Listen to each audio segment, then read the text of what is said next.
Assalamualaikum warahmatullahi wabarakatuh. Bismillahirrahmanirrahim. Alhamdulillahilladzi khalaqal mauta wal hayata liyabluwakum ayyukum ahsanu amala. Wa huwal azizul ghafur.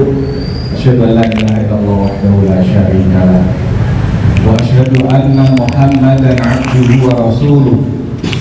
Allahumma salli wa sallim ala sayyidina Muhammadin wa ala alihi wa ashabihi ajma'in.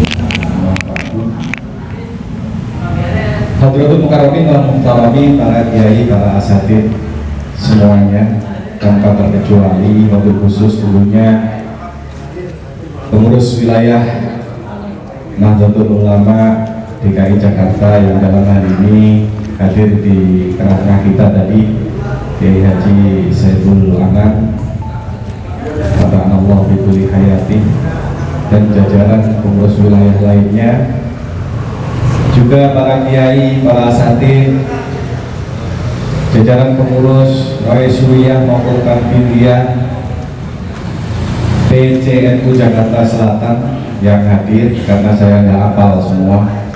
Saya kayaknya kenalnya Kiai Haji Abdul Razak saja, tapi beliau gak hadir. Jajaran para kiai Rois maupun Kanfidiyah NWJNU Pancoran maupun para kiai jajaran Rois Suriyah Kanfidiyah Ranting Kalibata ya, apa mana ya? Lurah Kalibata, betul Lurah ya? Iya, Ranting Kalibata, para kiai, para asatid, peserta ibu juga, mohon maaf, peserta pelatihan pemulasaraan jenazah yang tanpa saya sebutkan satu persatu, namun tidak mengurangi rasa hormat dan takjub saya. Syukur alhamdulillah, pagi hari ini kita dipertemukan oleh Allah dalam keadaan penuh nikmat, penuh berkah. Insya Allah kita bisa mengikuti acara ini dengan tujuan untuk memberikan pelayanan kepada warga masyarakat. Namun lebih dari itu, pelatihan pemulasaraan jenazah yang insya Allah akan saya sampaikan, karena saya yang diamanai untuk program pelatihan pemulasaraan jenazah LTM PWNU DKI Jakarta. Ya, seluruh DKI, alhamdulillah saya keliling besok ke Kapuk Muara di Jakarta Barat. Mudah-mudahan silaturahmi kita dan keberadaan saya di sini bisa diterima enggak para kiai, para ustadz ya?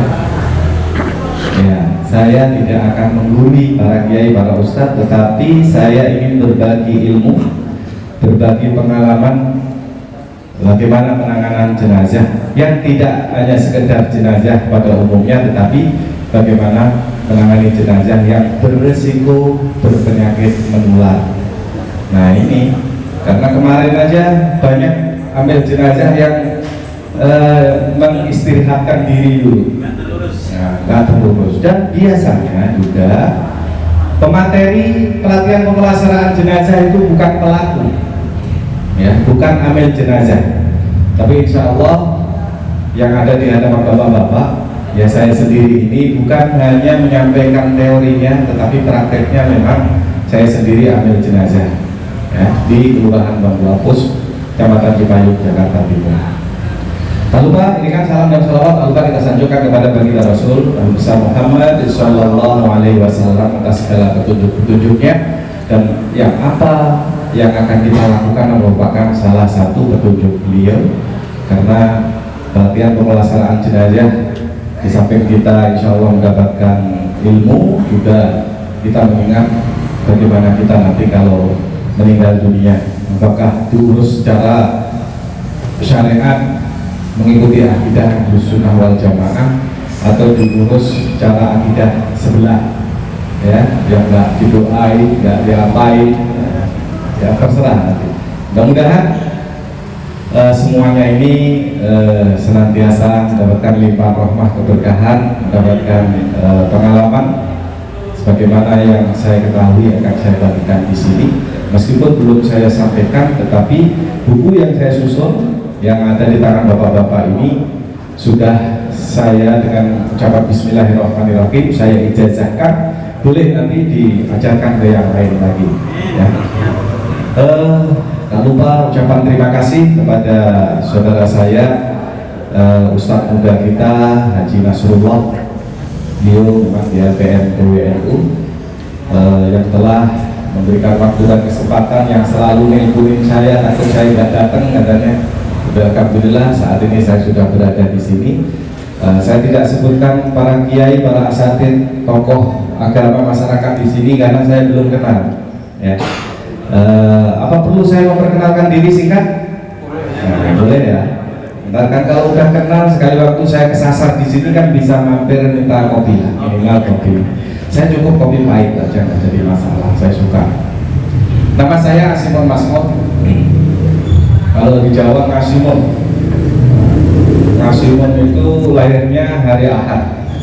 Orang Jawa itu kalau pakai Ahad itu susah ngat, jadi Ngasimon. Saya asli Pati, Jawa Tengah, dan jadi penduduk warga DKI sejak tahun 91. Istri saya orang asli Betawi, Kambang Buapus, Kecamatan Cipayung, Jakarta Timur. Perkenalan singkat itu. Kemudian kalau di struktur KNO-an, saat ini saya salah satu anggota Mustasar MBCNU Cipayung.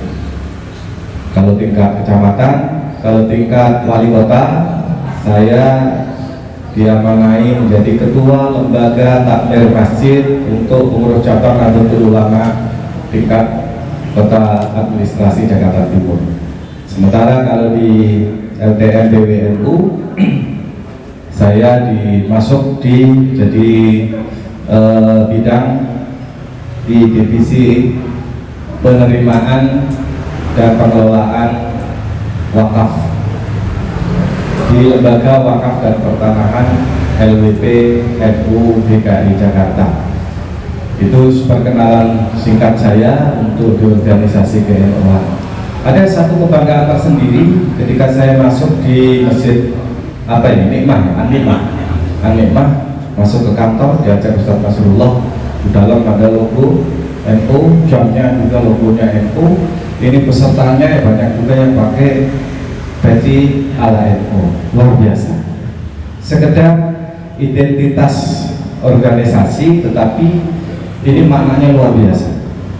Saudara-saudara kita yang memiliki paham sebelah itu bukan takut sama kita individu sebagai ormas NU, tidak, tetapi mereka itu lebih takut ketika ada logo-logo NU di masjid dan musola. Makanya ketika ada logo seperti itu, mungkin saudara kita yang berseberangan paham dengan Nahdlatul Ulama tidak akan bergabung di sini. Jamaahnya orang NU semua, tetapi tidak ada logo NU, pasti banyak jamaah sebelah ya pada masuk di sini. Ya nggak apa-apa orang turut serta mensiarkan masjid kan? Ya. Tetapi kalau ada logo seperti itu kita murni, tidak ada nanti gesekan-gesekan terkait dengan perbedaan pendapat. Ini alhamdulillahnya luar biasa ini. Nah, kemudian selanjutnya perlu saya informasikan sebenarnya pemulasaraan jenazah ini merupakan sekitar tahun 2010 merupakan program unggulan Kemenak Jakarta Selatan. Kenapa saya sampaikan seperti itu? Karena sebelum melalui program LTM PWNU, saya sudah beberapa kali di masjid-masjid besar yang di Jakarta Selatan melalui Kemenak Jakarta Selatan, bahkan pelatihan seperti ini dilaksanakan di kantor Kemenak Jakarta Selatan 2 kali. Cuma Pak Haji siapa gitu lupa saya kenal, terus nomor HP-nya saya hilang. Dulu menghubungi saya ketika saya menangani pelatihan pemulasaraan jenazah berisiko ini di PBNU. Beliau pertamanya minta di LTM PBNU, Kemudian setelah kenal saya, karena pematerinya saya nggak lewat PBNU lagi, jadi ketika ada kegiatan di selatan itu langsung nelpon saya, ya nggak jadi masalah kan, sama saja.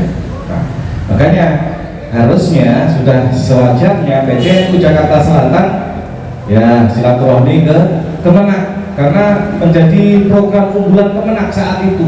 Nggak tahu sekarang kan Kemenaknya baru katanya, mudah-mudahan semangatnya baru. Nanti ketika ada program seperti ini juga kontribusinya tidak hanya dukungan saja, tetapi berikut hal-hal yang lainnya. Nah, itu perlu saya informasikan. Baik Bapak Ibu para kiai, para asatidz asatidz semuanya yang dirahmati Allah Subhanahu wa taala yang saya muliakan.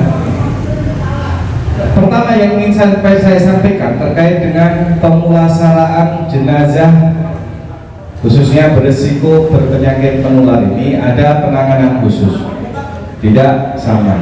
Makanya ketika kita turut serta menjadi peserta, yang harus kita tanamkan sejak saat ini adalah pemahaman 3 hal. Yang pertama, bahwa menangani jenazah tidak bisa pilih-pilih. Ya, kalau siap jadi nangani jenazah, jangan berpikir semua jenazah itu sesuai dengan apa yang kita gambarkan. Karena umumnya apapun yang terjadi kecuali kecelakaan, biasanya keluarganya ngomong. Tetapi kalau dalam kondisi selain kecelakaan, keluarganya biasanya nggak ngomong kondisinya seperti apa. Pak Ustadz, tolong keluarga saya ada yang meninggal, ya, ada yang meninggal dunia, tolong dibantu ngurusin. Ketika kita sampai ke rumah duka, ternyata kondisinya atau posisinya ya macam-macam.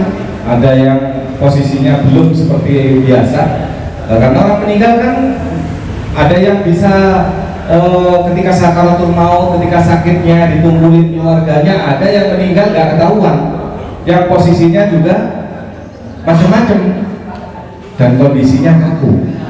Nah, makanya pertama dulu yang kita tanamkan dalam diri kita bahwa menangani jenazah tidak bisa pilih-pilih. Yang kedua, dalam menangani jenazah satu dengan yang lainnya ini tidak mesti sama, karena harus disesuaikan dengan kondisi jenazahnya. Jenazah itu ada yang biasa meninggal sebelum kaku, sebelum ini waktunya udah disedekapin dan lain sebagainya. Ada juga yang sudah membusuk, ada yang kecelakaan, ada yang terbakar. Makanya penanganannya nggak harus sama. Nanti insya Allah secara sekilas, karena ini waktunya juga sangat singkat, 2 jam harus selesai teori berikut praktek. Kalau buku yang ada yang saya susun ini silakan dibaca nanti. Saat ini nggak perlu dibaca mungkin karena penyampaian saya ini ngacak, nggak sesuai urutan. Karena bagaimana kalau sesuai urutan lama? Biasanya kalau pelatihannya yang ngadain LMK di kelurahan itu dibikin 2 hari. Biasanya menjelang Oktober, November, Desember ini dari pemerintahan ini ngadain kegiatan. Nah, sonding aja ke kelurahan. Nah, dari kelurahan ngadain 2 hari.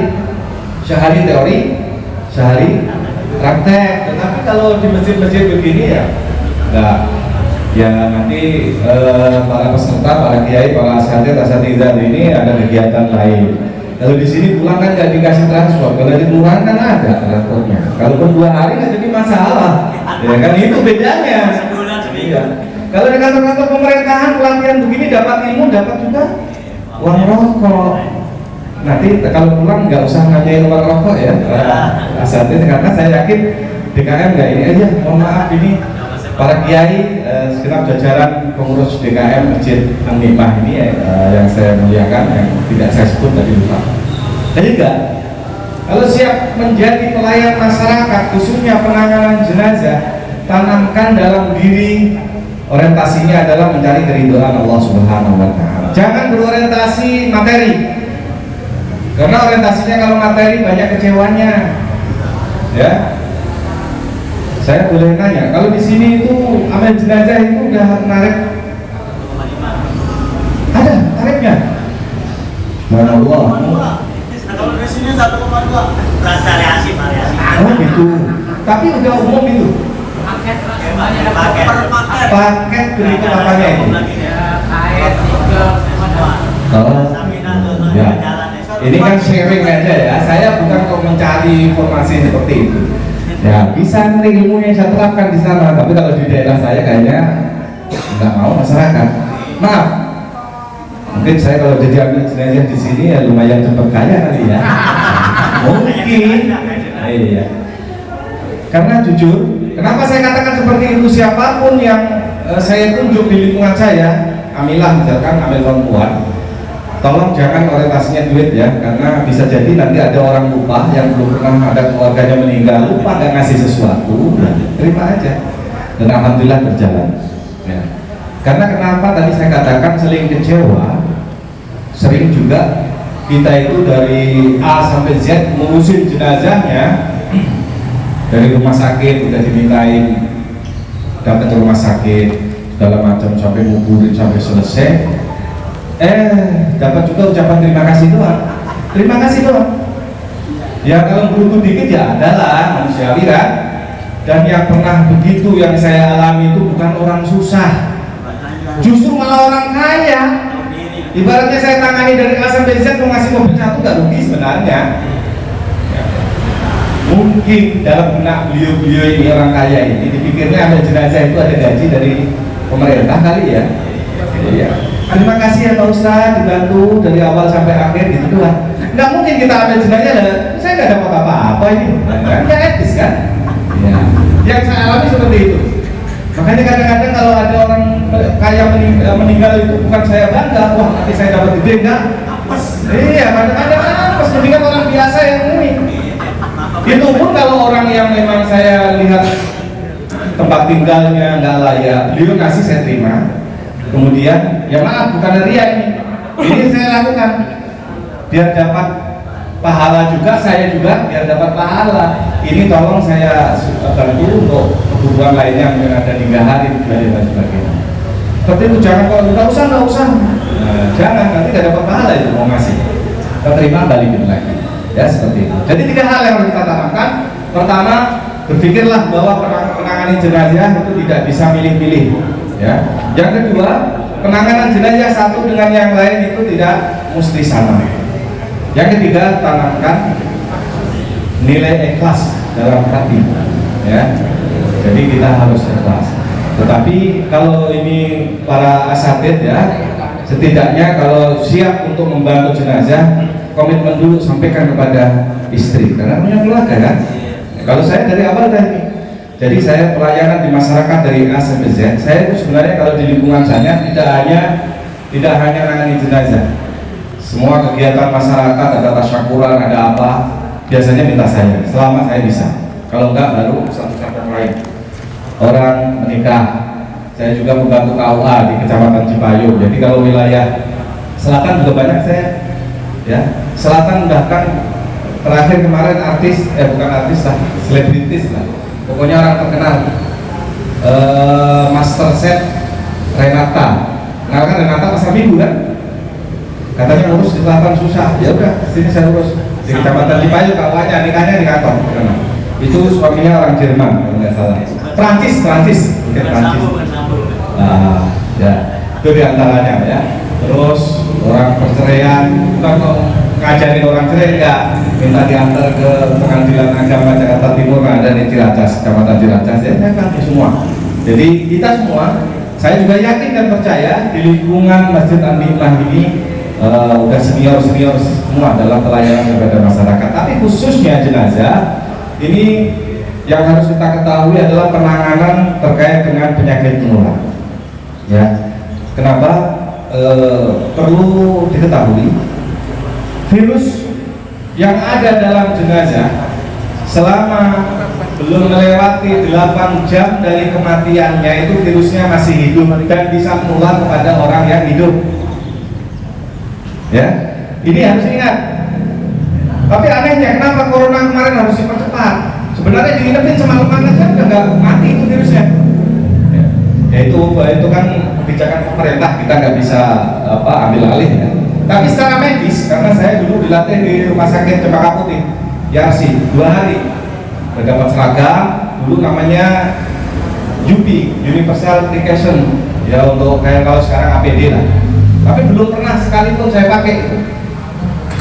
Karena kalau standar rumah sakit itu, kalaupun pakai pakaian yang begitu di dalam ruangan tertutup, orang nggak lihat. Nah, kalau saya memprediksi ini berpenyakit menular, kemudian saya pakai pakaian kayak ala astronot begitu, bagaimana perasaan sahibul musibah? Ya. Dan perlu diketahui juga, penyakit menular yang banyak dialami oleh warga masyarakat di sekitar kita itu yang sering adalah hepatitis B, penyakit kuning bahasa kita, badan kuning semua, itu virusnya menular, bisa menular ke tubuh. Makanya perlu kalau ikut mandiin atau paling tidak sebagai amil jenazah harus ngasih pemahaman kepada keluarga. Karena ketika saya pelatihan di rumah sakit Yaksi itu ya merasa takut juga, karena orang yang pertama kali dimungkinkan tertular penyakit orang yang meninggal itu adalah amil jenazah yang pertama, yang kedua adalah keluarga. Makanya kalau amil jenazah juga ngerti ini ciri-cirinya berpenyakit menular, ya harus kasih pemahaman kepada keluarga. Di situ ada bagaimana cara mematikan virus dengan larutan klorin. Ada campuran antara air dengan kaporit, ada antara air dengan baking. Saya biasanya Jakarta Selatan dulu waktu Kemenak punya program pemulasaran jenazah ini, saya beli kaporitnya ini di apotek yang Cilandak sini, yang arah ke pintu belakang Ragunan. Kan ada itu mau ke sana ada apotek sebelah kiri. Itu kaporit 60%, itu udah ada botolan-botolan kecil gitu. Saya belinya di situ terus. Kalau layanan di Jakarta Selatan, tapi setiap apotek pasti ada kaporitnya yang udah ditumbuk, bukan yang masih utuh, udah tumbukan ada di botol-botol kecil. Nah, ketika itu disiram, dibiarkan 15-20 menit, itu biar virusnya mati. Ya. Tetapi untuk menyiram larutan klorin ini sama seperti untuk pengawetan jenazah itu apa namanya? Bukan. Formalin. Bau. Jadi kita harus deketin keluarganya sampai baik-baik. Ini saya indikasikan ada virus yang bisa menular keluarga dan lain sebagainya. Mohon izin saya siram dengan ini karena baunya itu lebih menyengat daripada thinner. Thinner itu menyengat banget kan? Sama itu. Kaporit itu ketika disiramkan itu bau kemana-mana. Ya kalau kita nggak minta izin sama keluarga, nanti keluarganya tanda tanya juga. Yang kedua, biasanya di masyarakat itu ini asma itu apa sih? Ya, TBC itu juga kan virusnya menular juga. Kalau memang kita tahu sebelum wafat itu sakit TBC, ya lebih baik untuk demi kebaikan semua minta izin disiram pakai larutan klorin. Di situ cara melarutkannya seperti apa? Karena klorin itu sama kayak kapur barus hampir. Jadi ngambang, dia nggak bisa nyatu dengan air. Nah caranya ada, insya Allah ada itu tarana. Ditaruh di kain itu, dirobekkan kain, taruh diremes-remes di dalamnya. Kalau kita cemplungin begitu, kita aduk, kagak nyatu dia ngambang. Ya. Ada caranya untuk mematikan virus. Bisa dipahami ya? Nanti nggak ada sesi tanya jawab. Ketika saya menyampaikan ada yang perlu tanyakan langsung tanya saja, ya. Karena waktunya terbatas juga. Kemudian, ya. Iya, seluruh badannya dari atas sampai bawah. Dibasahin aja semua, disiramin dikit-dikit. Iya, biar nggak keluar. Diamkan 15-20 menit. Itu nanti akan mati dengan sendirinya melalui larutan klorin. Baik, kemudian setelah itu bisa dipahami, masyarakat kita ini karena minimnya pengetahuan secara medis, kadang-kadang sebenarnya udah meninggal dunia di rumah, masih penasaran karena masih panas, masih anget dan lain sebagainya, juga ke rumah sakit. Ternyata sampai rumah sakit itu prosesnya kan nggak segitu gampang ya. Ketika positif meninggal, kalau udah masuk ke kamar jenazah, nanti proses ini ngurus ini, dan tentunya mengeluarkan biaya. Ini saya bocorkan, bukan bocorkan lah, saya bagikan secara medis bagaimana untuk memastikan ini sebenarnya udah meninggal apa enggak? Satu hal yang perlu kita ketahui, orang meninggal yang memang karena usia, karena takdir Allah, bukan disebabkan karena penyakit dalam. Ketika meninggal dunia pasti dingin, karena salah satu yang dijelaskan Rasulullah itu dalam hadis Rasul, cirinya orang yang mau sakaratul maut, ya kaki, tangan mulai dingin, ya kan? Ya, bawah kaki mulai dingin semua lah. Terus nafsu makannya juga udah nggak ada. Biasanya kan tubuh nggak masuk atau muntah dan lain sebagainya. Itu cara ciri-ciri yang dijelaskan Rasulullah. Terakhir, sebagai seorang mukmin, tanda-tanda orang mukmin yang akan meninggal dunia adalah darinya keluar keringat. Biasanya keringatnya nggak sekedar basah, tapi gede-gede, dobrak-dobrak. Ketika kita punya ada keluarga yang sakitnya parah, kemudian udah keluar keringat-keringat begitu, terus udah dingin, jangan ditinggal-tinggal. Itu ciri fisik yang dijelaskan Rasulullah akan akhir hayatnya di situ. Ya. Nah, ternyata katakanlah kita masih penasaran, katakanlah ada keluar keringat, ya kan bisa jadi nggak keluar keringat juga. Nah, ini udah meninggal apa enggak? Kok badannya panas? Kalau masalah badan panas, secara medis umumnya itu disebabkan memiliki penyakit dalam. Kalau penyakitnya itu dalam, lambung lah, entah liver lah, ya, atau jantung, itu biasanya panas tubuhnya itu meningkat. Dan kalau meninggal kadang-kadang didiamkan, diremkan semalaman saja tetap masih panas. Bukan berarti dia masih hidup, tidak. Karena biasanya tandanya seperti itu. Dan ciri khasnya secara medis, kalau meninggalnya karena penyakit dalam, baru beberapa jam aja keluar biru-biru. Jangan terus kita berpersepsi, waduh ini udah disiksa atau apa, enggak, itu penyakit itu. Kalau lagi didiamkan semalaman, biasanya kan biru kan, dada biasanya. Dada kadang-kadang sampai muka juga coklat. Ya, itu penyakit dalam, bukan karena orangnya ini disiksa. Betul, bagus itu. Betul. Teknisnya itu kan tinggal penyesuaian di lingkungan saja. Bagus. Aku. Orang nggak bisa lagi kan? Ya. Di mana itu nggak bisa diambil lagi. Gimana? Saya nggak tahu kalau orang Betawi itu pakai gigi mas. Kalau orang Jawa itu hal yang biasa.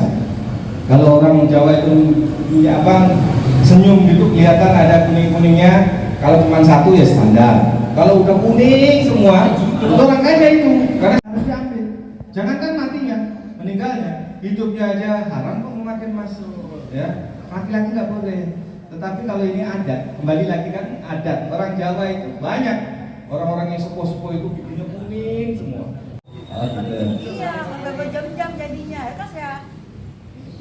Iya makanya cara mensiasatinya begitu. Kalau memang pegawainya banyak, dikasih kapas, dikasih plastik, baru di plaster.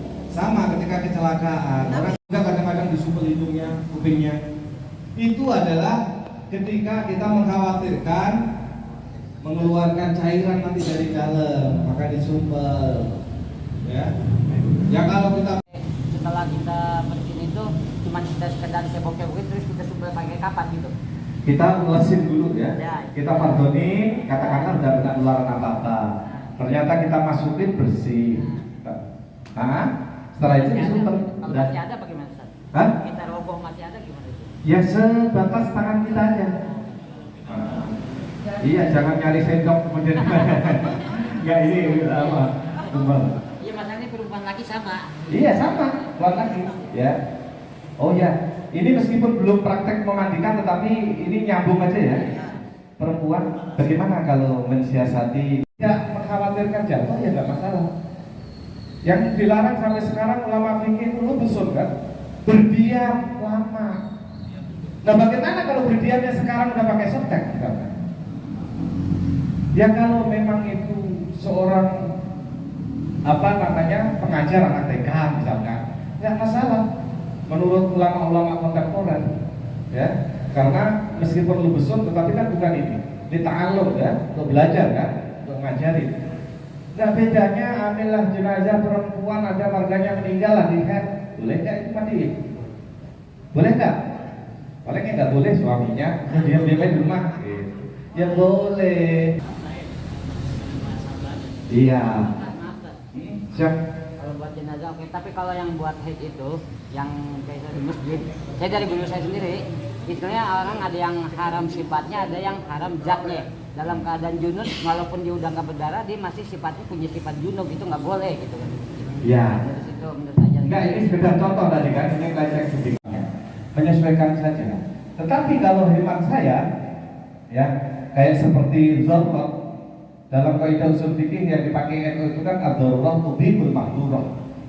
Karena memang suatu kesulitan, ya yang dilarang pun jadi boleh.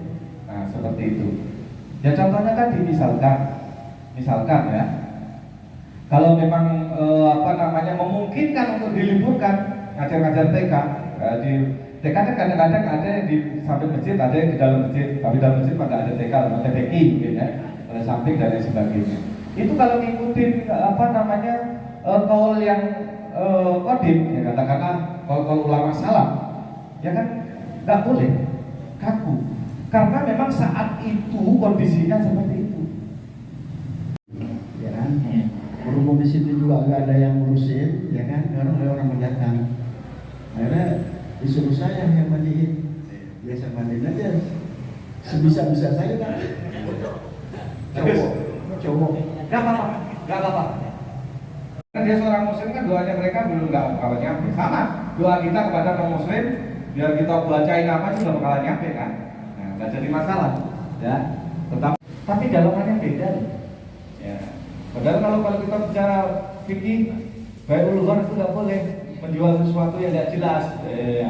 Tapi kalau kita bilang kapas membalut, ketika kita buka ini udah berlapis-lapis. Sunahnya 1 lapis ganjil kan? Sunahnya 3 lapis, 5 lapis. Ya artinya di ini namanya sunnah. Sunnah itu yang dicontohkan oleh Rasulullah. Kalau secara sunnah Rasul. Tapi kalau sunnah hukum, kalau dilakukan dapat pahala, kalau ditinggalkan juga tidak apa-apa. Sesuaikan. Sunnahnya warna putih, karena terjadi kayak misalkan kayak tsunami Aceh gitu. Ya apa aja, ada selimut, ada apa. Sunnahnya ya warnanya putih.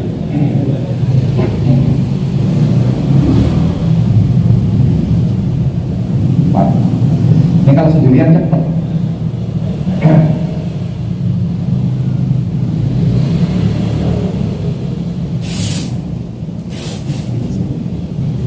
Kain putih yang bagus tuh. Ya. Kalau yang jelek lah yang begitu. Enggak, yang jelek enggak. Harganya murah, yang jelek yang merek Bell, ini saya sebutnya mereknya Bell, D-E-L-L. Apa Bell atau Bill ya? Bell. Itu keren, susah, udah itu berubul, bikinnya berubul. Ya? Iya, kalau kita nggak bilang sama penjual kain kapan itu punya merek ini ada. Cuman kalau kita nggak tahu, itulah keuntungan penjual kain kapan, dikasih ya merek jelek, harganya murah, harganya tetap sama.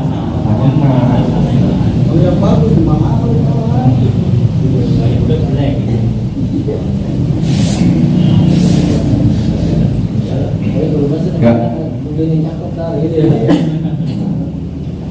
Lihat plafonnya dulu.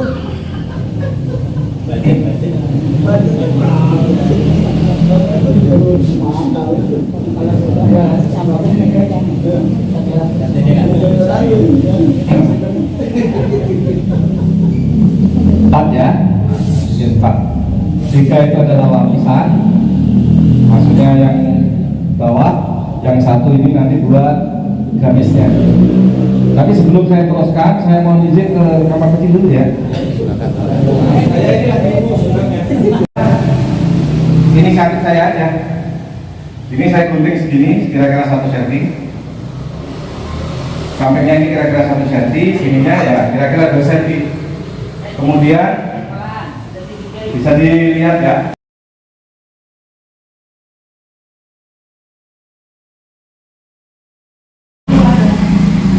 Maksudnya kalau diadakan itu sangat bermanfaat. 1, karena tadi ad-darurah tubihul mahdhurah. Katakanlah itu khususnya yang sudah sepuh, sudah kurus dan giginya sudah habis. Itu standarnya mah kalau kita ada gigi minum berapa? Karena giginya habis, jadinya bibirnya masuk ke dalam, jadi mana? Nah ini nanti imamah itu fungsinya buat untuk menutup bagian atas ketika nanti kain kafannya itu tidak mencukupi. Kalau cuma ini saja enggak akan cukup. Minum. Makanya kan gadis, kalaupun kain kafan yang tiga lapis tadi nggak menutup, tetapi juga ada lapisan gamis yang di dalamnya. Ya maaf, kain kafan khusus orang yang gemuk, khusus orang yang kurus, nggak ada. Kain kafan sama soalnya. Sementara kita harus menyesuaikan. Kemudian yang selanjutnya kita kasih izah. Sebenarnya 15. Kemudian habis itu mana tadi ini? Kalau tadi tekukannya tadi berada di depan, sekarang ditaruh di belakang. Nah, kalau sendirian bebas kali ini.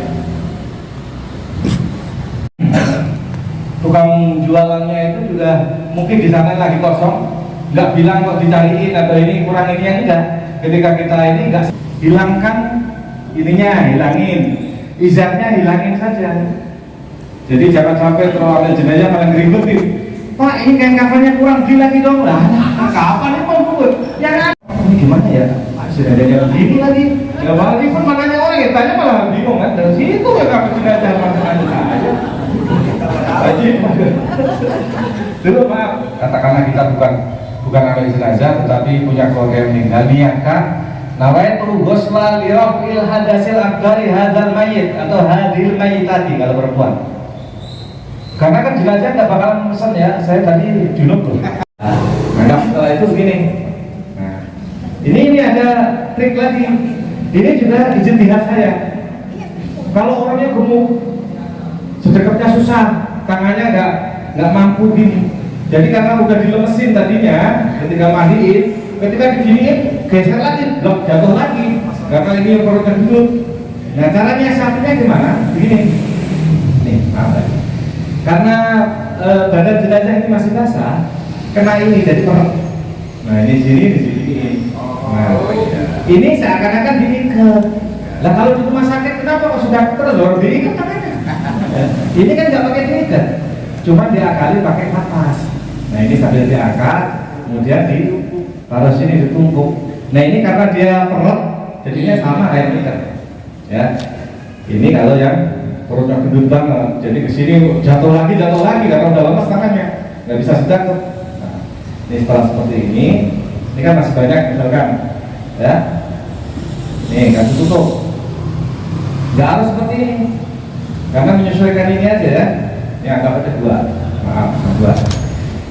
Kemudian ini kan masih tertutup ya, masih tertutup kain. Nah, ini baru ditarik. Nah, tadinya. Kalau misalkan nggak kuat, ya tarik lagi ini ya. Nah, ketika ini dibawain, posisi Amir di bawah. Ini kan ngikutin juga. Ngikutin apa? Ngikutin kain penutup dibuang. Nah, pada segini, kemudian anggaplah ini satu nanti dua muka, ini dua kaki. Kaki jenazah jarak yang begini. Kalau di sini kan diikat, kalau di rumah sakit ya kan, rata-rata itu begini. Sementara kalau begini dipotong jadi kayak film-film di itu, kakinya dipapang. Ini harus sih.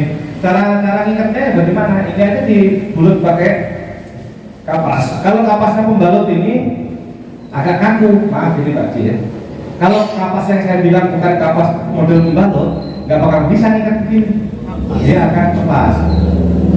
Yang pertama kali diusahakan dipotong adalah kaki, ya, seperti ini. Nah, ini seadanya ya, nggak seperti jenazah beneran kencang. Ya, pokoknya yang penting ini anggaplah ini jangan sendirian begini aja, ya, ini aja. Nah. Oh iya, tadi kalau ada kain ekromnya, ya ini tadi satu di bawah badan, yang satu di atasnya ini aja, sama modelnya. Tadi kelupaan.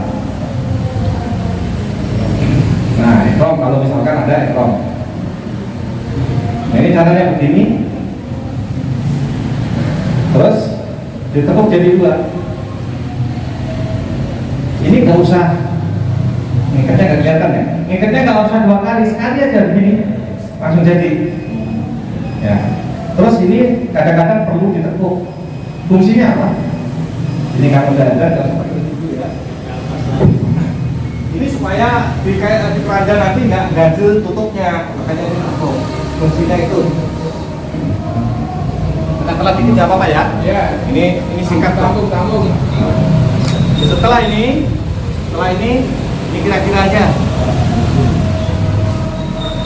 Ini pinggul dulu, pinggulnya ini. Kenapa ini ambil jenazah harus posisi dari kanan? Karena ini kan ngikatnya di sebelah kiri. Kalau rumah sakit biasanya ngikatnya di tengah, di atas.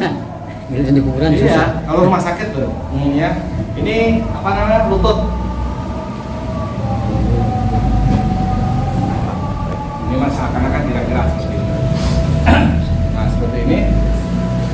Barulah ini. Tadi hidung harus disumbat pakai kapas, enggak tergantung. Kalau kita mengindikasikan nanti ini akan keluar cairan, mau dibawa keluar daerah, misalkan wajib itu. Karena yang keluar hidung. Kalau kuping enggak, kecuali kecelakaan. Kalau kecelakaan kuping ini melari. Nah, ini karena tadi saya bilang nggak semuanya itu bisa mingkem, lah ini biasa aja. Ya boleh sambil berdiri boleh. Diikat aja, bukan diikat di pul-pul. Pak. Ini sama.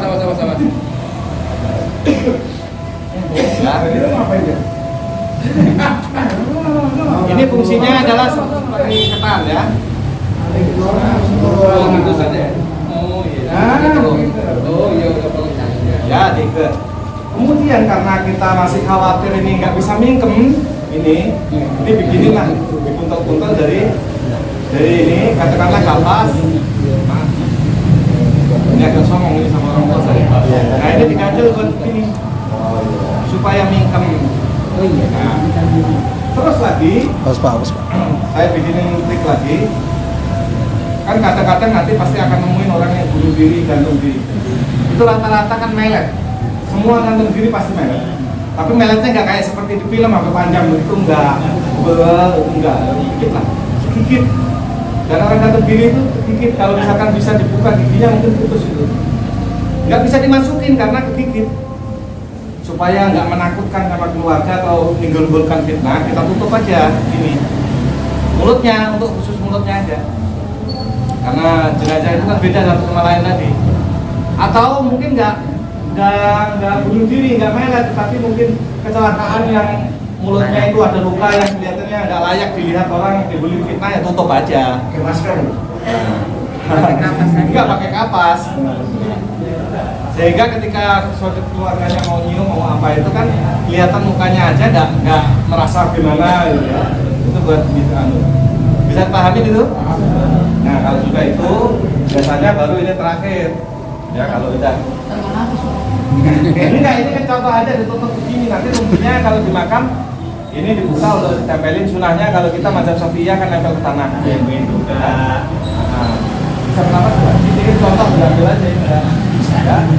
Terus ini ditutup, ini mah bukan ditutup seperti ini, udah kira-kira begini baru di apa aja ya, saya ikat ya. Tapi nggak di ini bisa bernapas kan? Ya. Kalau susah bernapas ngomong kayak saya ini. Oh tidak pun. Ngikatnya sama. Kalau nyolatin nggak usah dipraktekin ya, masih bisa semua. Nyolatin udah gampang. Nah ini juga ditekuk karena takut nanti tutup dada itu nyangkut. Kemudian ini buat mensiasati takut tadi lepas apa sedangnya di lempengan tangan. Seperti ini. Udah bisa dipahami Pak Haji, bisa ngapain? Ini saya ambil dulu. Udah seperti ini. Ada pertanyaan nggak? Kalau ini kan ini tinggal ini. Contoh kan harus posisinya itu sebelah kiri. Iya karena nanti bukannya biar gampang. Di liang lahat. Kalau di liang lahat kan miring. Nah, kalau apa ngikatnya sebelah sini ketinggian kan usaha itu. Dan usahakan kadang-kadang di dalam makam itu yang susah itu adalah membuka ini. Sebelum diturunkan ini dibuka aja dulu. Ini kan tidak menarik sekali. Ya.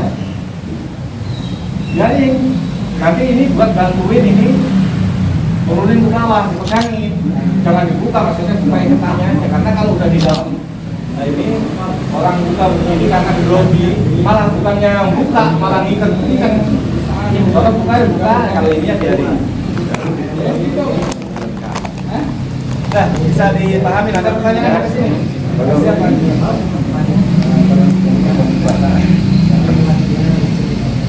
Yang hangus kan bentuknya paling mungkin setengah meter, karena kan dia udah pernah begini. Kalau rengkel tangan udah kalau begini, berkalinya nggak mungkin ke atas begini, pasti begini, kaki juga begini. Jadi bentuknya nggak berbentuk panjang, disesuaikan dengan tubuhnya.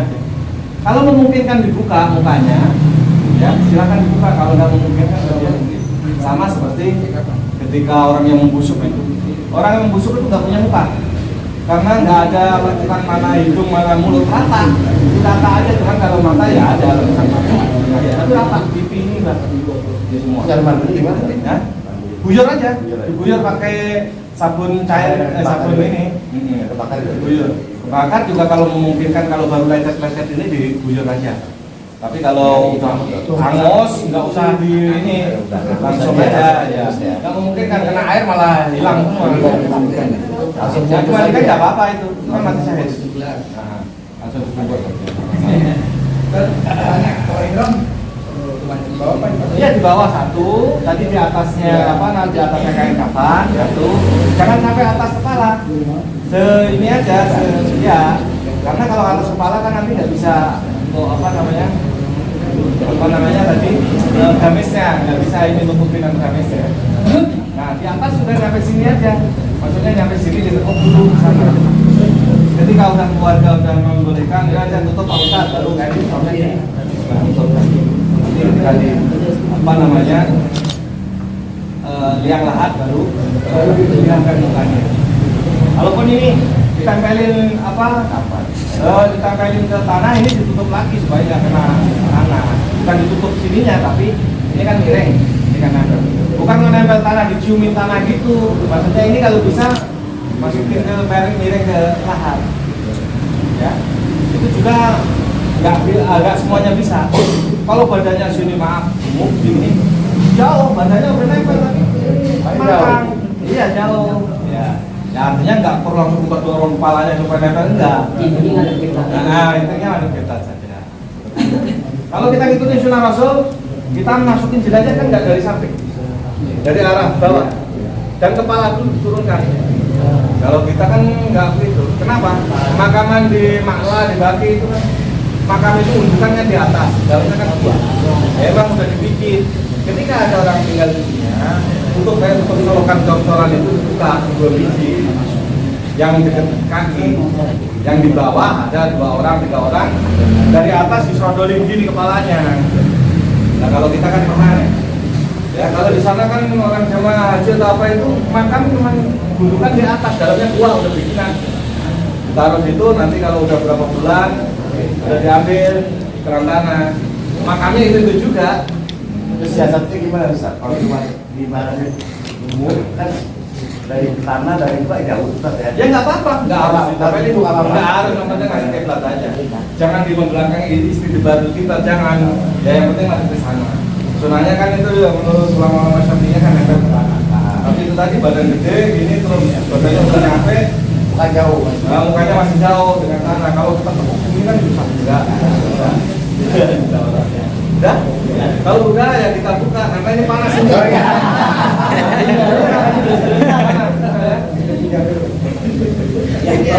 Jangan ditinggal ya Ustaz. Jangan ditinggal. إيماننا وثبت إسلامنا وثبت توحيدنا وثبت معرفتنا وثبت قلوبنا من دار الدنيا دار الآخرة دعواه بها سبحانك اللهم والتحية بها سلام وآخر دعوهم الحمد لله رب العالمين.